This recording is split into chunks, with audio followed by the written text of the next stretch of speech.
coming back from Mexico to the US, there's no more revolving doors. Now it's a concrete windowless tunnel with guards with M16 machine guns. And I was super nervous being an immigrant and all. And my college buddy, Ian, next to me, he was like, Jimmy, don't worry, man. Just tell them you're American. They let you right through. I'm like, easy for you to say, Ian. Ian walks up, he gets through, no problem. I walk up, the first thing they ask me, they're like, sir, are you an American citizen? I was like, yes. But I forgot one very minor detail, that I wasn't. I was still an immigrant on a green card, and I wasn't a full-on citizen yet. Next thing you know, I was detained in this 10 by 10 box, and they started interrogating me. They're like, sir, why did you lie about your American citizenship? I was like, I'm so sorry. I'm drunk, and I really wasn't trying to lie. My friend in front of me told me to tell you I was American, so that's just what I did. It was a knee-jerk reaction. He was like, well, was he American? I was like, well, his name is Ian, so probably. And then the officer was like, sir, you do understand this is a very serious offense. We could deport you for this. I was like, deport me? I didn't even know that was an option. What was I gonna do back in Hong Kong? Restart my ping pong career? That ship has sailed, man. So I was like, sir, please don't deport me. I'm just drunk, stupid college student. I'm every bit American. I can recite you every single Jay-Z lyric if you want me to. I'm in 3 fantasy football leagues. If that's not American, I don't know what is. And I got very lucky. This is what he said. He was like, look, kid, you got lucky. We're not gonna deport you today, okay? But just don't ever do that again, or we send you back to where you came from. And this motherfucker was Asian. I was like, where I came from? We came from the same place, dog. I think I saw you at my uncle's wedding 2 years ago. Why are you gonna throw me under the bus? That guy definitely watched The Great Wall many times. But that was a very sobering experience. I'd been in the country for 10 years at that point, but I still wasn't American. Nothing has changed. I finally got my citizenship 3 years ago. And it's, you don't have to clap. My point is nothing has changed. Still Asian. Just because I got a new passport, nobody in any part of the world is gonna come up to me and be like, hey, look, there's an American. Holy shit, look at him. He looks just like Rocky Balboa. Oh my God. No. The first day I got my passport, I was feeling real patriotic. So I went to my local Hooters. Yeah. I was drinking a Coors Light. I was watching a World Cup. It was USA versus Mexico. And I was like, man, I'm cheering for Team USA. I'm American, finally.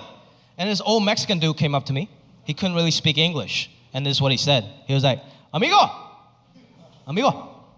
Mexico, Korea, tomorrow, huh? And I'm like, what the fuck are you talking about? What are you trying to start World War III or something? I'm not even Korean. He managed to insult me with the only 3 English words he knew. So I really felt the need to explain myself. I was like, sir, I'm not Korean, I'm Chinese. And he looked back to his friends, he was like, oh, pinche chanito, huh? And I'm like, sir, you do know that I can understand what that means, okay? I have Mexican friends back home just like you. He was like, no, I'm not Mexican. I'm El Salvador. And I'm like, oh, great, now I'm the fucking racist.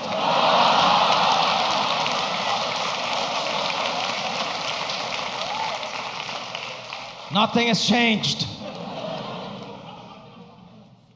The first time I used my American passport, I was feeling real good.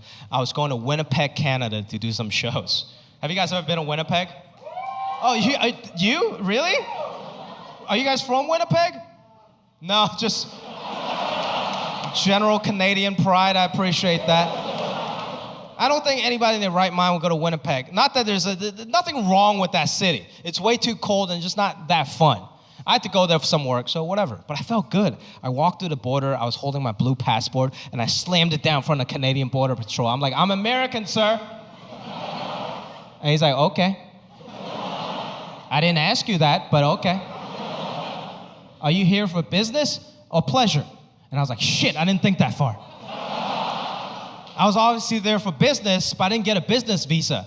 So I looked him in the eyes. I was like, sir, I'm here for pleasure. And he looked right back at me. He was like, are you sure? Because nobody comes to Winnipeg for pleasure. The next thing you know, I was detained in this 10 by 10 box. Nothing has changed.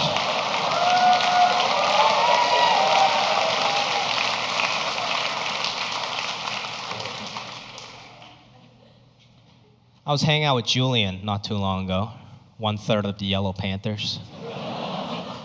We're just in LA on Melrose getting some brunch, and that's how you know two minorities had made it. Avocado toasts. We're just chilling, minding our own business, right? And this old man came up to us, old guy. He's wearing a hat that said Vietnam and Korea War vet. I was like, damn, this guy really hates Asian people. Like, he survived us twice. I better be careful.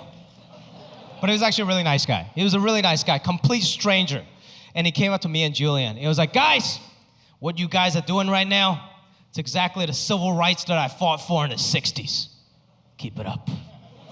And he just walked away. I was like, what the fuck? I didn't know there was a civil rights march for avocado toast. I was unaware. And Julian was like, no. He's trying to say that he fought for the right for an Asian man and a black man to hang out in public with no judgment. That's beautiful, right? I was like, no, he didn't. Jackie Chan fought for that shit in Rush Hour 1, 2, and 3, okay? Because representation matters. That's how we do change. I just want to see more Asian people out there doing their thing. Don't listen to your Asian parents. Go pursue your dreams. You know what I mean? Go do your thing, man. I just want to see more Asian brothers and sisters on TV. Like, look, there's nothing more American than NFL Sunday, than football Sunday. But you don't ever see one Asian person. You don't see one Asian person in the NFL. I mean, we got that kicker, Young Ho Koo, you know? But he gets cut every 2 weeks, so that doesn't... I can't go buy a new Young Ho Koo jersey every 2 weeks, you know what I mean? But what frustrates me, it's even in the commercials, even all the football commercials, you never see one Asian person, right? Like all these great beer commercials, you got everyone. You got like even like dumb commercials with like a white guy climbing a rocky mountain for Coors Light. It's not even a good commercial. They don't sell you how good the beer is. They sell you how cold it is. It's like brew cold, package cold, ship cold. I'm like, isn't it ultimately up to my own refrigeration, sir?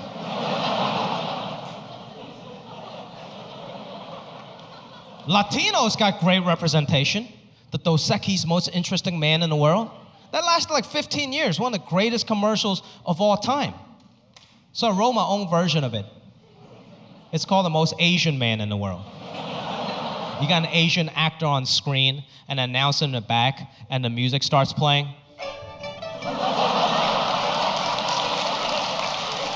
He graduated with a law degree, but now he's a neurosurgeon.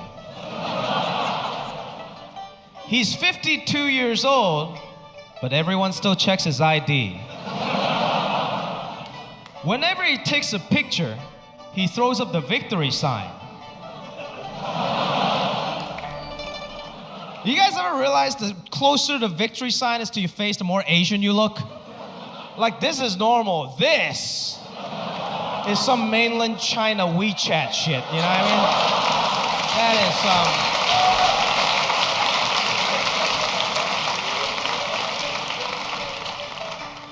is He is the most Asian man in the world. And the Asian brother comes out. I don't always drink beer. But when I do, my face will turn red. Say thirsty, my friend. Thank you guys very much.